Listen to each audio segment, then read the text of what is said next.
Hello everyone, there is a question from JEE Advanced paper 1 from the chapter electromagnetic waves. Question 9 की बात कर रहे हैं।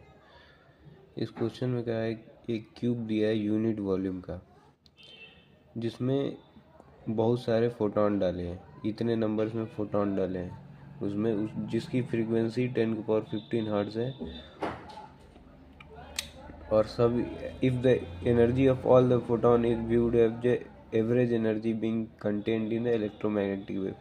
तो इस पूरे एनर्जी को, इस फोटोन की एनर्जी को एक जगह जब बहुत सारे फोटोन एक साथ रखे हैं, तो हम इसको एज कंसीडर कर सकते हैं कि एक इलेक्ट्रोमैग्नेटिक वेव की तरह, इलेक्ट्रोमैग्नेटिक वेव के एवरेज एनर्जी की तरह, इन द सेम वॉल्यूम में। तो हमको पूछा है मैग्नीट्यूड ऑफ मैग्नेटिक फील्ड, और ये सब परमिएबिलिटी का वैल्यू दिया है। उसके बाद अल्फ़ा यहाँ से पूछा है, magnitude of magnetic field.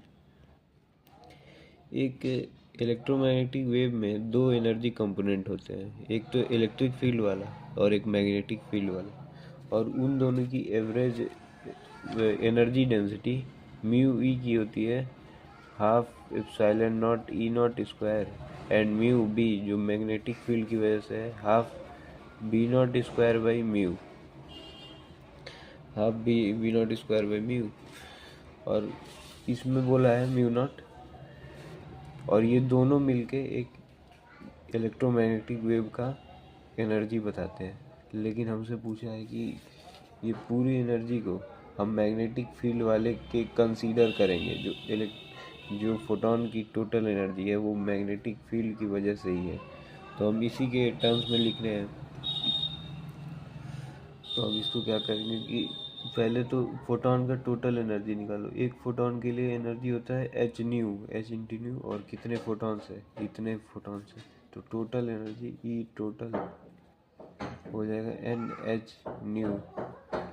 N is 35 into 10⁻7, H की वैल्यू 6 इंटू 10⁻34, न्यू की फ्रीक्वेंसी 10⁻15, 35 इंटू 6 इंटू 10⁻22, 10⁻34, तो 6 इंटू 10⁻8 19 8 9 11 12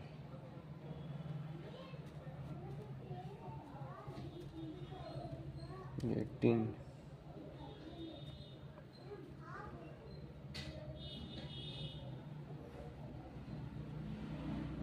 तो इतना जूल वो फोटोन का एनर्जी आ गया, और यही एनर्जी उसके magnetic field per unit average energy के बराबर है। तो अगर हम लोग एनर्जी डेंसिटी, ये एनर्जी डेंसिटी है इसकी इलेक्ट्रोमैग्नेटिक वेव की, एनर्जी डेंसिटी कहने का मतलब है एनर्जी पर यूनिट वॉल्यूम, और यहाँ पे वॉल्यूम 1 है वॉल्यूम। तो हम इसको अगर डिवाइड कर दें 1 से, क्योंकि ये आ जाएगा, अगर 1 से डिवाइड कर दिए तो ये आ जाएगा एनर्जी डेंसिटी, और हम एनर्जी डेंसिटी को इसके बराबर कर सकते, क्योंकि ये भी एनर्जी डेंसिटी है, 2.1 into 10⁻10, half B not square by mu not. तो हमको मैग्नेटिक फील्ड का एम्पलीट्यूड निकालना है, 2 इंटू 2.1 इंटू 10⁻10, म्यू नॉट की वैल्यू 4 पाई 22/7 इंटू 10⁻7। ये सब करने के बाद आएगा, ये तो करने के बाद आ रहा है हमारा अल्फ़ा इंटू 10⁻19, ये रूट में कुछ 5√33 आएगा, और रूट से बाहर निकालेंगे तो ये आ जाएगा अल्फ़ा की वैल्यू 22.98 -9। तो यही कॉन्सेप्ट था इसमें कि एक, जैसे एक क्यूब में बहुत सारे फोटोन रखे हैं, तो उसकी एनर्जी मिलके एक इनविजिबल वेव की तरह बन जाती है। उसका हमको मैग्नेटिक फील्ड का एम्पलीट्यूड निकालना था। थैंक यू, यही होगा।